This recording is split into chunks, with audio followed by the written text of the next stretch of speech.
हम लड़की के पास जाते हैं रिश्ते के लिए तो हम ये नहीं पूछते कि लड़की कितना दिन उपवास थी, लड़की कितना दिन व्रत थी, लड़की कितना दिन मंदिर में गई थी, लड़की कितना दिन पूजा करती है। हम साथियों ये चीज उस महिला से नहीं पूछते, बल्कि हम ये पूछते हैं कि लड़की कितना पढ़ी लिखी है, लड़की नौकरी करती है कि लड़की बिजनेस करती है कि लड़की अपने भविष्य में आगे क्या करना चाहती है। तो हम ये पूछते हैं। साथियों, कोई भी लड़ाई यदि हम लड़ते हैं तो लड़ाई केवल एक दिन होती है, लेकिन तैयारी अनेकों दिन होते हैं। तो साथियों, जो व्यवस्था परिवर्तन की लड़ाई हम लड़ रहे हैं तो हमारे लोगों को हार नहीं मानना चाहिए। ये लड़ाई काफी लंबे समय तक चलेगी, क्योंकि हमारे महापुरुषों ने कहा कि एक पीढ़ी होती है जो अपने आप को बलिदान करता है, दूसरा जो पीढ़ी होता है वो संघर्ष करता है, और जो तीसरा पीढ़ी होता है वो राज करता है। तो साथियों, इसलिए हमारे लोगों को धैर्य बनाकर इस संघर्ष को लड़ना होगा और इस लड़ाई में सहभाग होना पड़ेगा। डॉक्टर बाबा साहब अम्बेडकर जी कहते हैं कि यदि गुलामों को गुलामी की एहसास करा दे तो गुलाम गुलामी की बेड़ियों को तोड़ देगा। तो साथियों, संगठन इसीलिए बनाया जाता है कि हम अपने समाज के लोगों को गुलामी का एहसास करवा दें। लेकिन आज साथियों क्या हो रहा है कि हमारे तमाम लोग ऐसे हैं कि अभी समस्याएं उनको पता नहीं है। उनको ये नहीं पता कि आज 75 साल की आजादी में ये बहुजन समाज के जो लोग हैं, जो बहुजन समाज की महिलाएं हैं, ये आज भी गुलाम हैं। ये हमारे लोगों को नहीं पता है। हमारे तमाम ऐसी महिलाएं थी जिन्होंने इस महिलाओं के लिए एक क्रांति की। राष्ट्रमाता सावित्रीबाई फुले, जिन्होंने 1888 में हमारे समाज की महिलाओं के लिए महाराष्ट्र राज्य में सबसे पहले विद्यालय खोलने का काम किया। हमारी महिलाएं उनको नहीं पढ़ती। हमारी महिलाएं अगर उनको तस्वीर दिखाया जाए तो उनको पहचानने का काम नहीं करती। लेकिन ऐसे तमाम प्रकार की जो देवी देवता है और तमाम ऐसे लोग हैं उनको तुरंत पहचान लेंगे और अपने आने वाली पीढ़ियों को भी सिखाएंगी कि आपको ऐसा करना चाहिए। लेकिन साथियों, मैं एक बात बता दूं कि जीवन का एक जो पहला पहलू होता है आदमी का, जब शादी होता है, जिसको हम विवाह कहते हैं, जब हम विवाह करते हैं तो लड़की वाले यदि लड़का के पास जाते हैं तो उससे पूछते हैं कि लड़का कितना पढ़ा लिखा है, लड़का नौकरी करता है, क्या करता है। अगर लड़का नौकरी करता है तब तो उसका ससुराल में, नात रिश्तेदार में पूरा नाम हो जाता है। यदि हम लड़की के पास जाते हैं रिश्ते के लिए तो हम ये नहीं पूछते कि लड़की कितना दिन उपवास थी, लड़की कितना दिन व्रत थी, लड़की कितना दिन मंदिर में गई थी, लड़की कितना दिन पूजा करती है। हम साथियों ये चीज उस महिला से नहीं पूछते, बल्कि हम ये पूछते हैं कि लड़की कितना पढ़ी लिखी है, लड़की नौकरी करती है कि लड़की बिजनेस करती है कि लड़की अपने भविष्य में आगे क्या करना चाहती है। तो हम ये पूछते हैं। तो साथियों, बात आ गई शिक्षा की कि साथियों हमारे लोग शिक्षा पे पहले उसका महत्व देते हैं, ना कि उस देवी देवता और पाखंडवाद को हम पूछते हैं। तो जो साथियों हमारे जीवन के पहले पहलू पे स्टार्ट होता है, हम क्यों ना उसको अपनाएं। लेकिन हमारा समाज आज साथियों सोया हुआ है। इसलिए आज साथियों हमें उत्तर प्रदेश से और तमाम साथी हमारे हरियाणा से, दिल्ली से, पूरे देश में आज संगठन बनाकर ये जन जागृति का कार्यक्रम कर रहे हैं।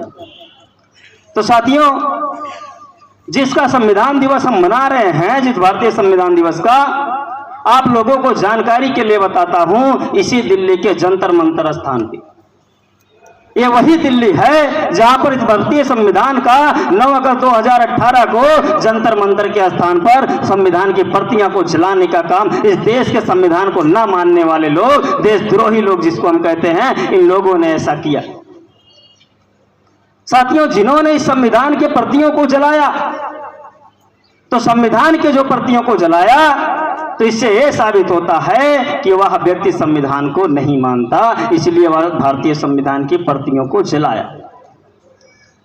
दूसरी बात, संविधान के पहले पन्ने पे जब हम पढ़ेंगे तो उसमें उद्देश्य का लिखा होता है। फिर हम दूसरे, तीसरे, चौथे पन्ने पे पढ़ते जाते हैं, वहां मौलिक अधिकार होता है और मौलिक कर्तव्य होता है।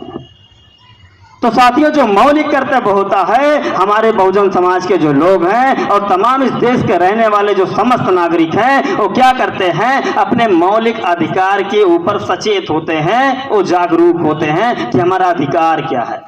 हमारा बोलने का अधिकार है, इसके लिए वो जागरूक हैं। हमें पढ़ने का अधिकार है, इसके लिए जागरूक हैं।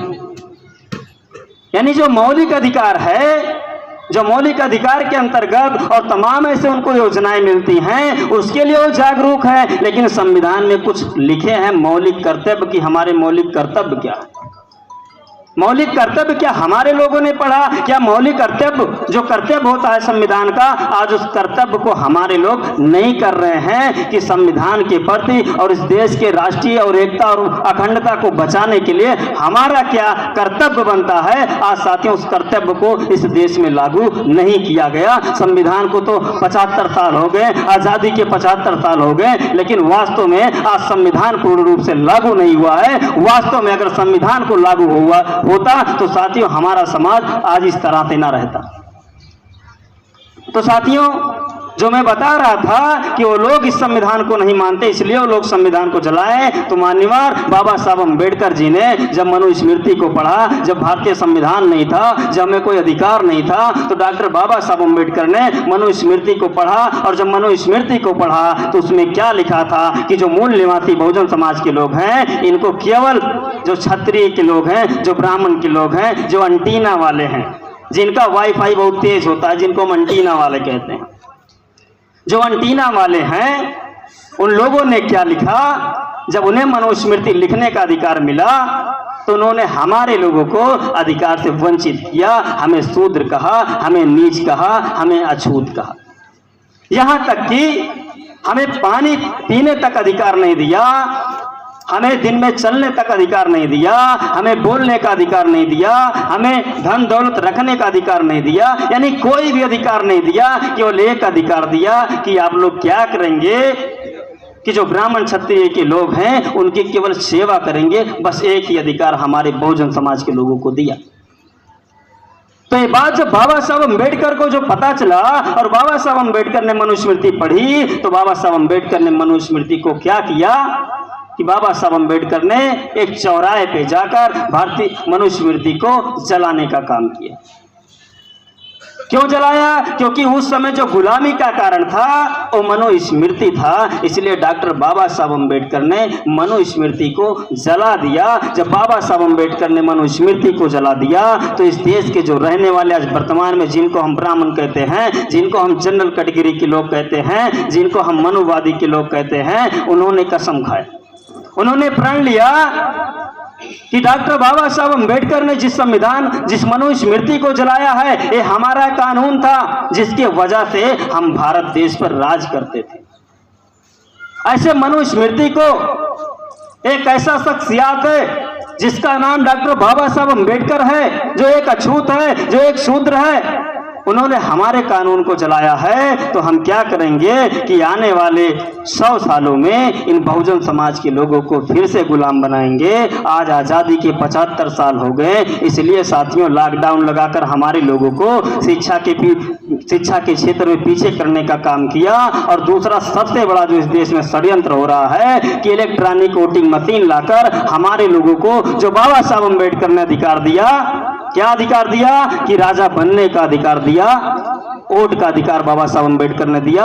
आज ईवीएम मशीन लाकर राजनीति के क्षेत्र में हमारे समाज के जो तमाम पार्टियां हैं, हमारे समाज के जो तमाम नेता हैं, उनको खत्म करने का काम कर रही है। तीसरा जो उन्होंने काम किया, लॉकडाउन लगा के क्या किया, शिक्षा को रोका, साथ साथ आर्थिक रूप से हमारे लोगों को कमजोर बनाने का काम किया। तो उन्होंने 75 साल उनके हो गए हैं, 75 साल आज़ादी की हो गए हैं, सिर्फ 25 साल बाकी हैं। इसी में वो क्या करना चाहते हैं कि हमारे लोगों को शिक्षा से और राजनीति के क्षेत्र से और आर्थिक रूप से हमारे लोगों को कमजोर बनाना चाहते हैं। जिस समाज को शिक्षा और रोजगार और आर्थिक रूप से और राजनीतिक क्षेत्र में वर्तमान में कमजोर बना दिया जाएगा, वो आने वाले समय में वो समाज गुलाम हो जाएगा।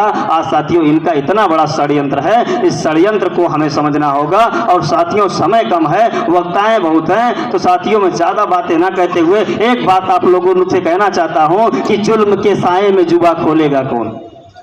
कि जुल्म के साए में जुबा खोलेगा कौन, अगर हम भी चुप रहेंगे तो भला बोलेगा कौन, अगर हम चुप रहेंगे तो भला बोलेगा कौन। आओ साथियों, हमें आज बोलने का समय है, आज गोली का समय नहीं। ये समय जो वर्तमान में है ये बोली का समय है, तो हमें साथियों बोलना चाहिए। आखिरी बातें कहकर अपनी बात को समाप्त करता हूं। डॉक्टर बाबा साहब अम्बेडकर ने अपने जीवन के आखिरी समय में हमारे लोगों से एक आशा उम्मीद रखा था। बाबा साहब अम्बेडकर जी ने जब उनकी उम्र बीतती गई तो बाबा साहब अम्बेडकर रात्रि 12 बजे, जब ये पूरा भारत देश, जब हमारा समाज सोता था, तो बाबा साहब डॉक्टर अम्बेडकर रात्रि 12 बजे सिसकियां लेते हुए रोया करते थे। जब हमारा समाज सोता था तो बाबा साहब अम्बेडकर सिसकियां लेते हुए रोया करते थे। तो डॉक्टर बाबा साहब अम्बेडकर के जो निजी सचिव थे, जो मित्र थे, मिस्टर नानक चंद रत्तू, नानक चंद रत्तू बाबा साहब अम्बेडकर के रोने की आवाज सुनते थे और उनकी हिम्मत नहीं होती थी कि वो जाए बाबा साहब अम्बेडकर के पास और बाबा साहब अम्बेडकर से पूछे कि बाबा साहब अम्बेडकर, जब पूरा समाज सोता है तो आप रोते क्यों हैं। लेकिन नानक चंद रत्तू एक बार हिम्मत बनाते हैं और डॉक्टर बाबा साहब अम्बेडकर के पास जाते हैं और पूछते हैं, बाबा साहब अम्बेडकर, जब पूरा समाज सोता है तो आप सिसकियां लेते हुए रोते क्यों हैं। तो डॉक्टर बाबा साहब अम्बेडकर कहते हैं कि हे रत्तू, डॉक्टर बाबा साहब अम्बेडकर बड़े दुख के साथ कहते हैं कि हे रत्तू, मैं रो इसलिए रहा हूं कि एक व्यक्ति अपने जीवन में जितना काम करता है उससे कई गुना काम मैं इस समाज के लिए कर चुका हूं। मुझे दूर दूर तक कोई शख्स नहीं नजर आ रहा है, कोई नौजवान नहीं नजर आ रहा है जिसके कंधे पर मैं समाज का भार रख के सुकून से मर सकूं। साथियों, बाबा साहब अम्बेडकर आखिरी दम तक इस समाज के लिए सोते रहे, रोते रहे, सोते रहे और सोचते रहे कि समाज का क्या होगा। आज मैं बहुत बहुत धन्यवाद देना चाहता हूं तमाम ऐसे संगठनों का कि जो बाबा साहब अम्बेडकर उम्मीद करते थे कि हमारे समाज में नौजवान दिखाई दे इस समाज का भागदौड़ संभालने के लिए। आज तमाम ऐसे हमारे बीच में नौजवान साथी खड़े हैं जो बाबा साहब अम्बेडकर को मिशन और कारवा को आगे बढ़ाने के लिए काम कर रहे हैं। इसी के साथ आप लोगों ने हमें ध्यान से सुना, इसके लिए धन्यवाद, आभार। जय भीम, जय मूल्यवासी, जय संविधान।